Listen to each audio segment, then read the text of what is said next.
प्रधानमंत्री नरेंद्र मोदी शायद इस समय अपने राजनीतिक जीवन के सबसे मुश्किल दौर में हैं।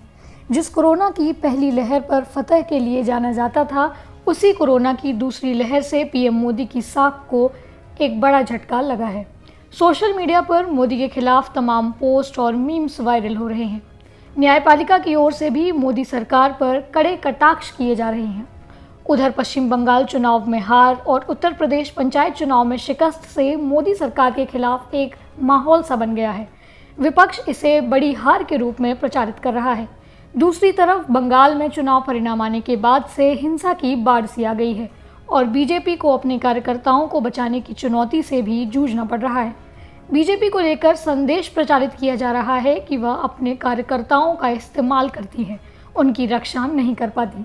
कमोवेश ऐसा ही कुछ माहौल तब बना था जब बीजेपी मध्य प्रदेश, छत्तीसगढ़ और राजस्थान का चुनाव हार गई थी। उस समय भी विपक्ष ने बड़ी हार के रूप में इसे प्रचारित करने की कोशिश की थी, लेकिन अपने राजनीतिक कौशल से नरेंद्र मोदी ने तत्काल बाद हुए चुनाव में बड़ी बढ़त हासिल की थी।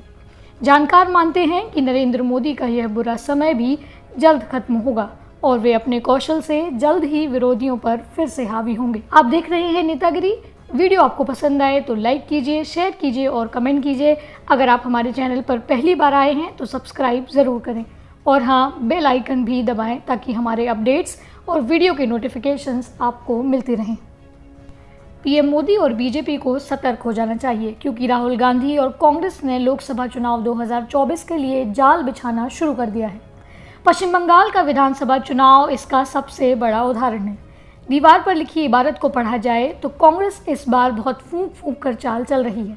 पीएम मोदी और बीजेपी के खिलाफ कांग्रेस अब मान चुकी है कि यह लड़ाई उसके अकेले की वश की बात नहीं है, लिहाजा वह एक खास रणनीति पर काम कर रही है। कांग्रेस की खास रणनीति यह है कि वह अपने अहम के आगे बीजेपी को वॉकओवर नहीं देना चाह रही। बंगाल चुनाव में कांग्रेस के कदम को राष्ट्रीय परिप्रेक्ष्य में देखा जाए तो पार्टी की रणनीति यह है कि जिन राज्यों में वह बीजेपी को मुकाबला देने की स्थिति में है, वह खुद बीजेपी के सामने। बंगाल चुनाव में कांग्रेस के कदम को राष्ट्रीय परिप्रेक्ष्य में देखा जाए तो पार्टी की रणनीति यह है कि जिन राज्यों में वह बीजेपी को मुकाबला देने की स्थिति में है, वहां तो वह खुद बीजेपी के सामने होगी, पर जिन राज्यों में कांग्रेस बस नाम मात्र की पार्टी रह गई है, वहां वह दूसरे दलों के कंधों पर बंदूक रखकर चलाएगी। मसलन राजस्थान, मध्य प्रदेश, हिमाचल प्रदेश, उत्तराखंड, छत्तीसगढ़, असम, पंजाब, हरियाणा और गुजरात में वह बीजेपी के सामने खुद खड़ी होगी, तो बिहार, उत्तर प्रदेश, दिल्ली, जम्मू कश्मीर, पश्चिम बंगाल, झारखंड, उड़ीसा, तेलंगाना, आंध्र प्रदेश, तमिलनाडु, केरल, महाराष्ट्र आदि राज्यों में सहयोगी दलों को वॉकओवर देगी। दरअसल बिहार चुनाव से कांग्रेस को यह सीख मिली है कि जितनी चादर हो उतने ही पैर पसारना चाहिए, अन्यथा राजनीति में इसका भारी नुकसान हो सकता है। बिहार चुनाव में कांग्रेस जिद करके अधिक सीटों पर मुकाबला ना करती तो यह हो सकता था कि महागठबंधन की सरकार होती। शायद यही कारण है कि कांग्रेस और राहुल गांधी ने पश्चिम बंगाल चुनाव में यह रणनीति अपनाई। आपको बताते हैं कि कांग्रेस ने पश्चिम बंगाल में आखिर कैसी रणनीति अपनाई है, जिससे बीजेपी और पीएम मोदी को सचेत रहने की ज़रूरत है।